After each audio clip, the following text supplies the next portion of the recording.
Urdu Islamic T V.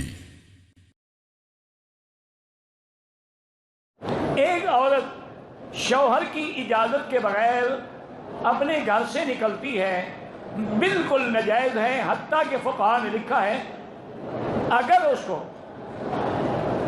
اس کے والد، بھائی، ماں کی موت کی خبر بھی ملے تب بھی اجازت کے بغیر گھر سے نہیں نکل سکتی۔ جو عورتیں اجازت کے بغیر گھر سے نکلتی ہیں ان پہ اللہ کی ناراضگی ہوتی ہے۔ حکم ہے کہ گھر میں رہو، اور بغیر محرم تو اللہ کہتے ہیں میرے لیے حج پہ بھی نہ ہو۔ اب دیکھیں، حج فرض ہے، عورت کے پاس پیسہ ہے، حج فرض ہے، محرم نہیں ہے، کوئی بات نہیں، جب تک محرم نہ ہو مت آؤ۔ تو بہرحال عورتوں کو بھی اپنے خامد کی اطاعت کرنی چاہیے، اور خامد کو بھی اپنی عورتوں سے محبت اور الفت کا معاملہ کرنا چاہیے۔ اللہ کے نبی نے فرمایا کہ تم میں سب سے بہتر وہ ہے جو اپنے گھر والوں کے لیے بہتر ہو۔